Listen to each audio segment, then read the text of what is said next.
va rester dans le domaine des urgences avec des lunettes magiques qui viennent d'équiper plusieurs services de SAMU, dont celui de Toulouse, lunettes magiques développées par des Bretons de la société AEMA à Rennes. Thomas Van der Dries, vous êtes directeur commercial de cette société. Alors montrez-nous, moi j'adore les gadgets là, ces lunettes, je peux les mettre? Allez-y, je vous en prie. La classe.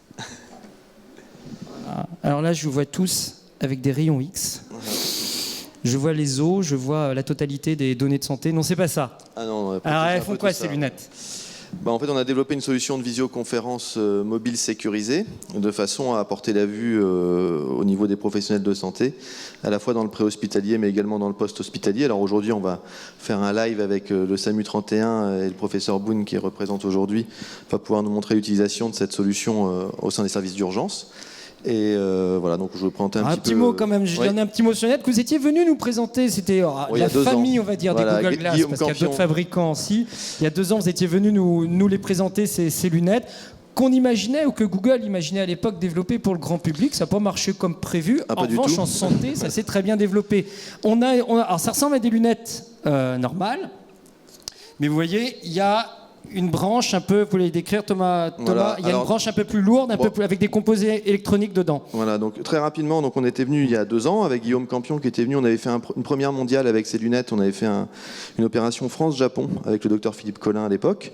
En effet, on a détourné en fait de l'usage grand public cette solution donc de lunettes connectées, c'est bien les Google Glass qui sont là. On a intégré nous à EMA le programme Glass at Work, c'est-à-dire que Google a bien arrêté les lunettes pour le grand public. Par contre, il est aujourd'hui adossé sur 10 top développeurs à travers le monde qui peuvent, vendre la lunette et surtout mettre leur soft à l'intérieur et donc amener leur valeur ajoutée. Donc dans cette lunette, il y a en effet une batterie, il y a un retour son par ostéophonie, il y a un touchpad, il y a du Wi-Fi, il y a une caméra 480p, il y a un micro, il y a un eye tracking. Voilà, donc dans un petit espace très confiné, il y a un gyroscope, il y a un compas, il y a un accéléromètre. On voit la branche, on va allumer, hop, on fait un petit glissé sur la branche, il y a des petits capteurs. On a un petit écran également, donc ce qui fait que quand on regarde devant son œil, on peut avoir un retour écran, des données qui vont s'afficher en transparence. Et on a également un micro pour parler. Exactement, et on a un retour son bien sûr. Ouais. En tout cas, nous on a...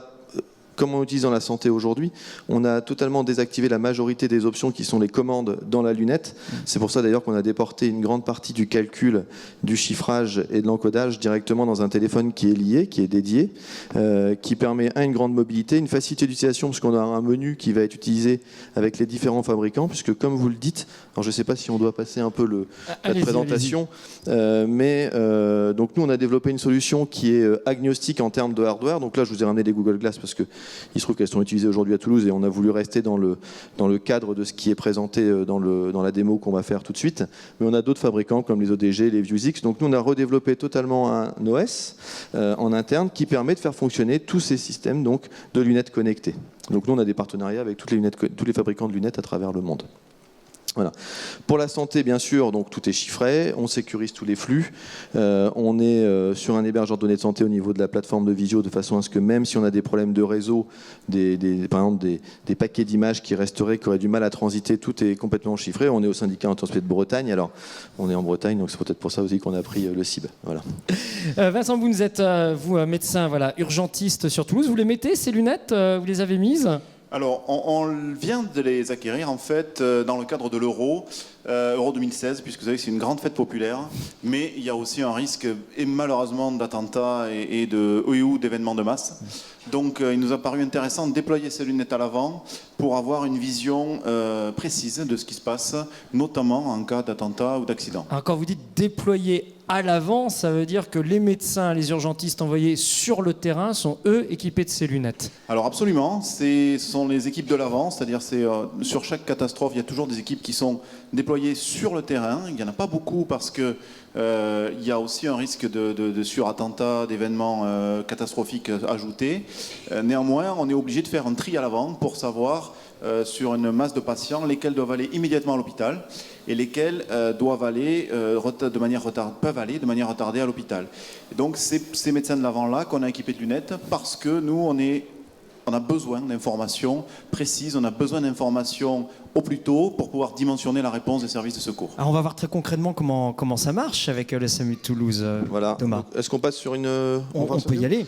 Donc là, il y a l'équipe de Vincent Boone qui est en place. Alors, je vais juste... Magie de la télé, du direct. On va se retrouver en direct avec Toulouse. Alors, hop. Ou pas. Alors, il est connecté.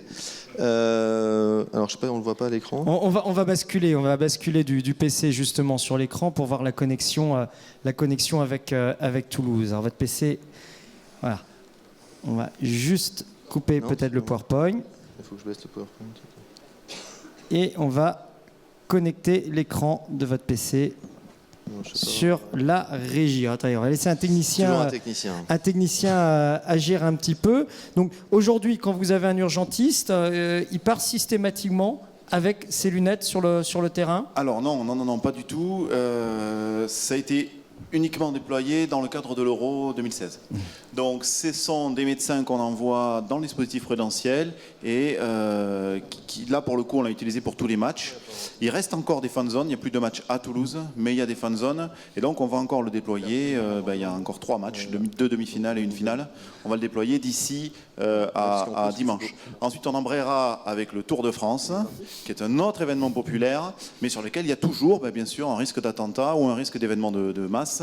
Et donc on va déployer avec nos médecins cette solution sur les étapes de Luchon et de Revel, qui sont 2 étapes d'arrivée en Haute-Garonne, puisque mon territoire, c'est la Haute-Garonne.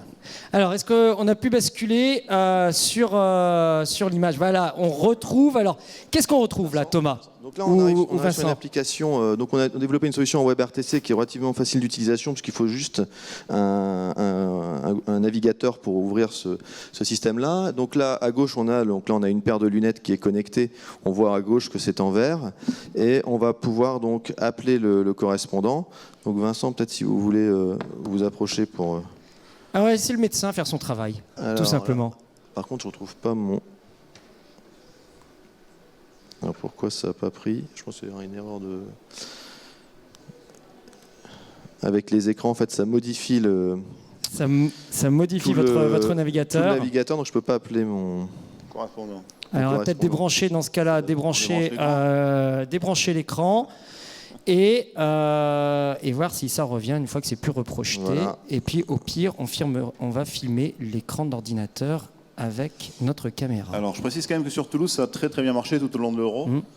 Donc les petits aléas techniques alors, je vais inhérents à la présentation nous y voilà. On appelle ça un effet Bonaldi, vous savez. Ouais. Ça marche avant, dans tous les essais, et hop, quand on le fait en direct, il y a un problème. Voilà. Donc là, vous l'avez... Du coup, on va le rebrancher. Appelez-le, et puis une fois qu'il est en ligne, le correspondant, là, on va rebrancher. Et on laisse le professeur Boone répondre.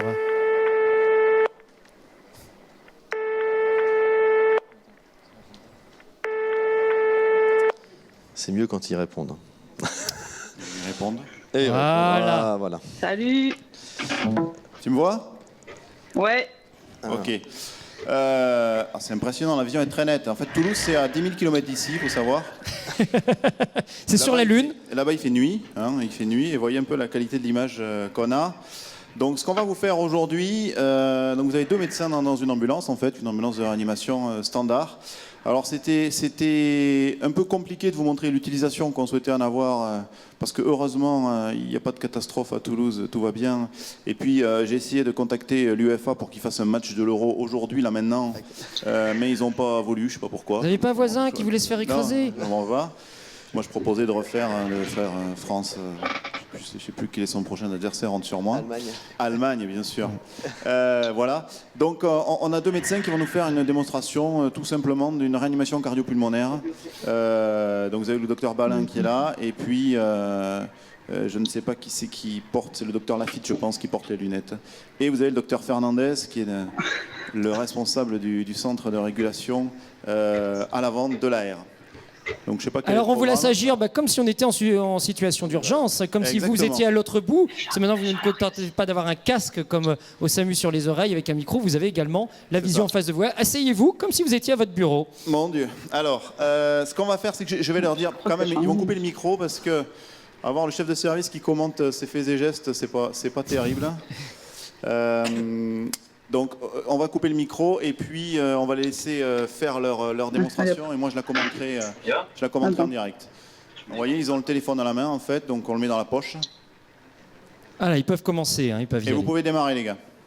Non, pour démarrer, attends, je range. J'espère qu'il va pas se foutre. C'est bon. Allez, go. Ouais. Monsieur, il réagit plus. Il respire plus. T'as un pouls? Non, j'ai pas de pouls. Il est en arrêt. Il est en arrêt cardiaque. Qu'est-ce qui se passe? Il est en arrêt cardiaque, tu peux t'arrêter s'il te plaît et prévenir la régule? Voilà. Allez, hop. Donc il nous simule un arrêt cardiaque en plein trajet. Alors j'en parlerai après dans ma présentation. Ça peut aussi servir pour accompagner des jeunes médecins sur des situations un peu exceptionnelles, puisque on n'est pas tous professeurs au CMU de Toulouse. Et il y a des jeunes médecins qui parfois ont besoin de l'avis d'un vieux. Donc c'est parfois un avis téléphonique. Mais ça peut être aussi un avis visio et c'est pour moi une des pistes de recherche ou de travail à faire. Donc là, il faut une réanimation. Non, pour vous qui êtes justement, imaginons que vous soyez à l'autre bout du SAMU en train de guider, jusqu'à présent, quand on est dans un centre de régulation, on a le son. On a un casque sur les oreilles, on a le son. Qu'est-ce que l'image vous apporte de plus finalement? Alors, je vais vous démentir un peu. À la régulation de Toulouse, on a aussi l'image. Vous êtes privilégié. Oui. Alors, sur une de ces composantes qui est la régulation maritime. Toulouse habite le centre de consultation médicale maritime, qui est un centre, donc ils sont en train de faire un choc électrique, vous voyez, qui est un centre de consultation pour les marins sur toutes les mers du monde, les marins français, et sur tous les bateaux dans les mers, dans les eaux territoriales. Mais alors là, dans ce cas précis, là, en tant qu'urgentiste, pour vous, avoir accès à l'image, qu'est-ce que ça vous apporte de plus comme information? Ça peut m'apporter beaucoup de choses en fait. C'est-à-dire, là j'ai un patient, je vois l'état dans lequel il est, et je peux prévenir d'emblée, par exemple le cardiologue, que le patient est passé un arrêt cardiaque et qu'il faut prévoir une table de coronarographie. Ça, c'est des informations utiles. Alors certes, celles-là peuvent passer par téléphone. Maintenant, sur une situation où j'ai par exemple, on peut imaginer un médecin qui galère un peu, je peux lui dire, par exemple, qu'il faut intuber. Vous voyez, voilà. Donc ça fait partie des choses qu'on peut tout à fait envisager. Les conseils guidés par téléphone à un jeune médecin. Maintenant, l'utilisation qu'on en a eu nous, c'est dans le cadre de l'euro, je vous dis. Et là, clairement, ce qu'on voit, c'est l'ensemble du champ des victimes, avec toutes les victimes qui sont étendues par terre. Et on voit d'emblée, en un seul balayement de regard, comment on va dimensionner la réponse sur ce chantier-là. Donc ça, c'est important. Vous avez l'ambiance. C'est important pour vous en tant que soignant quand vous faites attention aux patients. C'est important pour vous en tant que chef d'équipe par rapport à vos urgentistes qui sont sur place parce que vous arrivez aussi, quand on est sur un champ, malheureusement, il y a beaucoup de victimes, vous arrivez à percevoir le ressenti et le choc également de l'urgentiste qui arrive sur place. Je vais la préparer intubée. Absolument. Et je dirais même, c'est bien de voir ça avec un regard un peu plus froid. Le médecin qui va arriver sur place, et je vais vous montrer les photos d'AZF, notamment sur ma présentation, il va avoir tout le stress, il va avoir l'émotionnel, il va avoir les patients, le cri, l'odeur, la fumée. Le médecin qui va regarder ça de manière un peu plus froidement, il va pouvoir analyser l'image. Et il va se dire, attention, là-bas, j'ai une dizaine d'urgences absolues, là-bas, j'ai des patients décédés, là-bas, j'ai des patients qui bougent encore, ce sera probablement des urgences relatives. Donc, ça nous permet d'emblée d'analyser les images un peu plus à froid et de dimensionner la réponse. Tu peux me la tenir juste... Thomas, parlons un petit peu technique. Restez ici, je vous en prie, professeur. Parlons un petit peu technique. Aujourd'hui, ça utilise quel système de transport d'images? Est-ce qu'il faut de la 3G? Est-ce qu'il faut de la 4G? Est-ce qu'on est soumis à des aléas du téléphone? Est-ce que ça coupe aussi par moment? Alors, c'est sûr qu'on est sur une techno avec du flux vidéo, donc forcément le flux vidéo va être plus consommateur que juste du son, juste de la voix. Maintenant, on a fait un exercice d'ailleurs ensemble courant avril sur une simulation d'attentat avec 3 chantiers en simultané sur le CHU de Toulouse. Et on s'est d'ailleurs mis en hotspot sur les réseaux privés satellites et 4G dont sont équipés le CHU, puisque de toute façon, à partir d'aujourd'hui, depuis les attentats de novembre, les premiers secours qui arrivent sur le terrain ne sont pas les pompiers, mais bien le RAID et également toute la partie police scientifique pour sécuriser la zone, pour éviter qu'il y ait un deuxième attentat derrière en simultané sur les équipes de sauvetage. Donc aujourd'hui, ils coupent les réseaux. Donc c'est sûr, quand on fait de la visio dans le cadre de catastrophes, il vaut mieux être équipé et être capable de passer du flux vidéo dans un maximum de cas. En l'occurrence, nous, notre métier au niveau d'AEMA, c'est d'encoder cette vidéo, qu'elle passe dans un maximum de tuyaux. C'est pour ça qu'on s'est aussi mis sur une solution web avec le WebRTC qui est facile d'utilité, parce que c'est pareil, là on a eu le coup tout à l'heure où ça a sonné. On a eu un petit doute sur le fait est-ce que ça va décrocher ou pas. Les médecins, les spécialistes ne sont pas forcément derrière leur PC ou derrière leur solution. Et donc, il faut une solution qui soit facilement connectable, que ce soit de leur voiture s'ils ont 10 minutes de retard ou ailleurs, de façon à pouvoir amener vraiment l'expertise rapidement. Donc, tous les flux sont à la fois sécurisés, encrypté, de façon à ce qu'il n'y ait aucune information. On ne sauvegarde aucune donnée au niveau d'AEMA. Aujourd'hui, on ouvre donc c'est un Chrome ou un Mozilla Firefox depuis le système d'information de l'hôpital. Et donc aujourd'hui, on est sur 4 CHU qui ont validé quelque part la sécurisation de nos données et de notre solution, de façon à ce qu'on puisse amener cette information. Est-ce qu'on est dans de l'aller-retour en termes d'information? On a de la vidéo qui arrive au centre d'urgence et on a le responsable d'équipe qui peut voir cette vidéo, comme ce que l'on est en train de faire en ce moment. Oui. Est-ce qu'à l'autre bout, l'urgentiste qui a ses Google Glass, on a bien vu qu'il avait un retour écran face à ses yeux, peut accéder à des informations, je ne sais pas, informations patients, informations médicaments, enfin de la métadonnée qui arrive dessus? Oui. Si vous permettez, je vais couper parce que je pense qu'ils fatiguent un peu. Voilà. Je crois qu'ils ont sauvé le patient. On peut les remercier, hein. On peut les remercier, franchement. Hein. Clairement, comme toujours, en SAMU de Toulouse, tout le monde est sauvé à Toulouse. Ouais, merci beaucoup. Juste donc pour finir répondre, donc pour la partie réseau, on s'adosse aussi à des sociétés, on va dire partenaires. On a aussi par exemple des agrégateurs de réseau. Ça veut dire quoi? Ça veut dire qu'on prend plusieurs cartes SIM de différents opérateurs ou du même opérateur et on va agréger le réseau de façon à ce qu'aujourd'hui on peut faire du 130, 140 sur l'autoroute, passer d'une antenne à l'autre et de garder un flux vidéo continu. Et il va prendre le meilleur opérateur chaque fois, le meilleur réseau. Les 4 réseaux. D'accord. Donc on n'a pas de coupure de réseau. Donc on comble, voilà. C'est des sociétés, il y en a 5 dans le monde qui sont spécialisées là-dedans, notamment pour les télévisions. Oui. Dont une qui est à Rennes, pour ne pas la nommer. Exactement, qui est à West, avec qui on travaille pas mal aujourd'hui. Je travaille pour BFM, pour toutes les grandes chaînes. En tout cas, on s'adosse avec ces gens-là parce que eux, ils ont vraiment une connaissance réseau. On est aussi, on fonctionnait en Wi-Fi, donc on travaille aussi par exemple, en Afrique, un peu partout. Donc on part du 3-4G, après du 4G où 150 personnes de connectées sur la même antenne, vous aurez la même qualité que sur du 3G ou du 2G. Donc après, c'est qu'est-ce qu'on peut avoir comme réseau, mais c'est sûr qu'on est un peu dépendant. On a développé aujourd'hui des solutions pour optimiser tout ça, qui vont arriver sur des nouvelles versions, notamment le fait de pouvoir couper le flux de l'observateur, de façon à gagner de la bande passante, notamment sur le satellite, sur des questions de coût également. Derrière, on a aussi la possibilité de travailler, quand on a une dégradation du flux réseau, on ne l'a pas fait là, de photoboard, d'interaction avec de la photo en 5 mégapixels, de façon à ce qu'on puisse encadrer des zones, entourer des zones d'intervention, ou des points par exemple de compression, etc.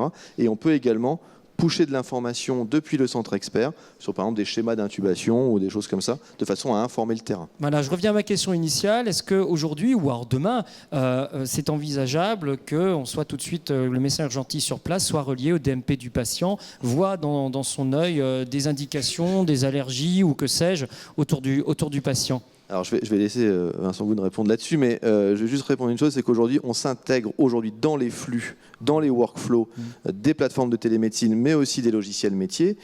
Là je vais laisser le professeur Goun répondre à cette question, mais on va travailler avec lui également sur un projet, sur un logiciel de kata, donc on va pas plus. Voilà, oui, l'idée c'est effectivement, clairement, alors à l'heure actuelle ça ne le fait pas encore, hein.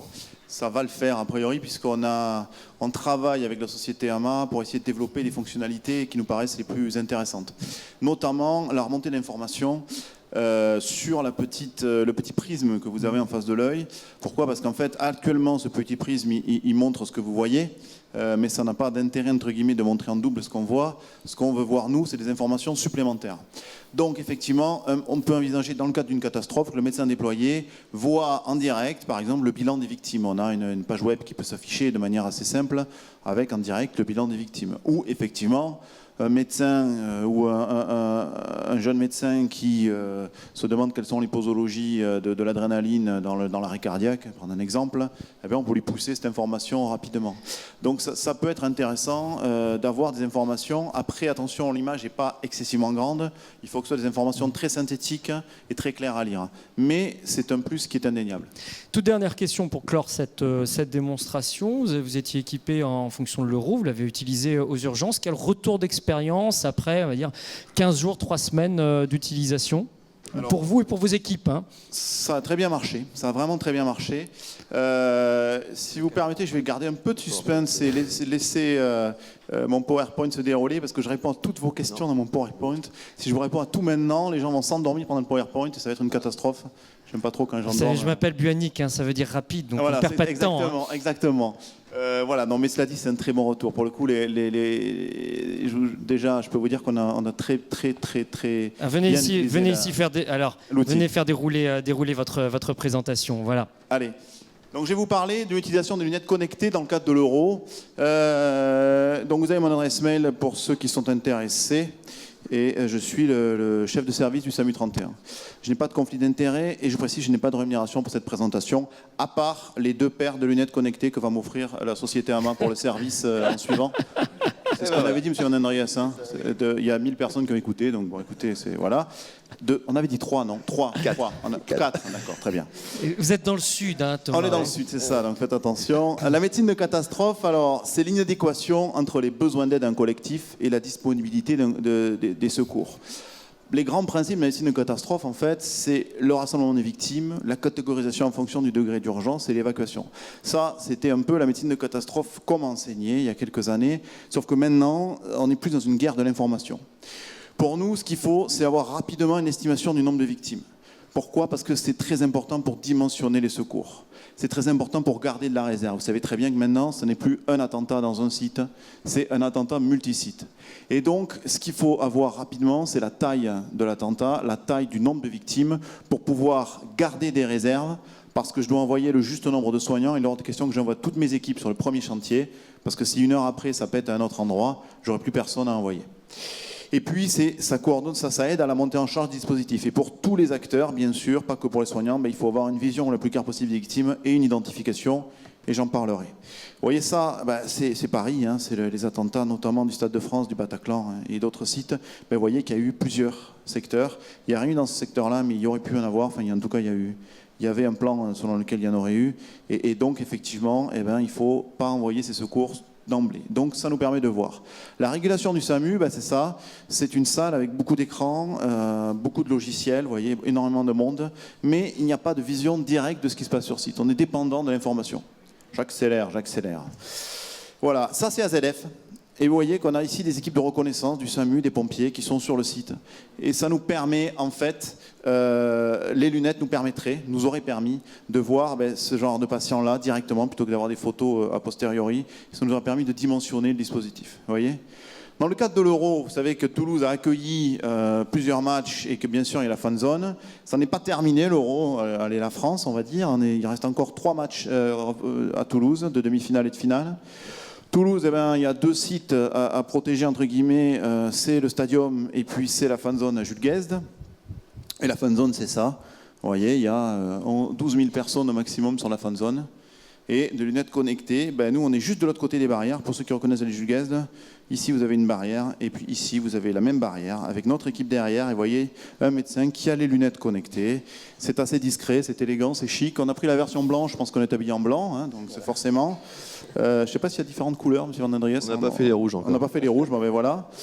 Et ça nous permet effectivement d'avoir rapidement un bilan des victimes. En complément, il y a un système Sinus qui a été développé. C'est un système interservice qui nous permet d'avoir un dénombrement rapide des patients avec un code barre. Vous voyez, un dispositif secours, santé, sécurité.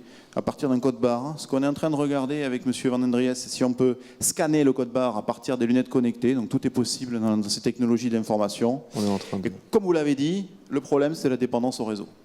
Pourquoi ? Parce que la 3G va être coupée s'il y a un attentat, soit parce que les personnes l'utilisent énormément, soit parce que, comme c'est un mode de déclenchement de bombes, il est possible que les forces de l'ordre coupent les réseaux pour éviter que d'autres bombes soient déclenchées à distance. Donc nous, on a des solutions satellitaires. Vous voyez ici, Serpentaire, c'est un de nos véhicules satellitaires avec des trépieds de rappel. Et donc, vous voyez qu'on couvre on peut se couvrir cette distance-là, c'est 800 mètres avec ça. Donc on a équipé bien entendu toutes les zones qui accueillent du public avec ces solutions-là déportées pour avoir du réseau justement sécurisé. Et vous voyez par exemple ici c'est un des postes médicaux avancés, vous voyez qu'on étudie pour chaque poste médical avancé le réseau à l'intérieur du poste pour pouvoir avoir ça. Et puis dans le quotidien, pourquoi pas, un jour, je ne sais pas si c'est possible, mais le SAMU 31 envoie un certain nombre d'effecteurs à la demande du médecin régulateur, et pourquoi pas envisager d'équiper un certain nombre de ces effecteurs avec des lunettes connectées pour pouvoir travailler justement, interagir avec eux. Mais ça, c'est encore un peu prématuré, peut-être un peu polémique encore, on en reparlera. Merci de cette présentation.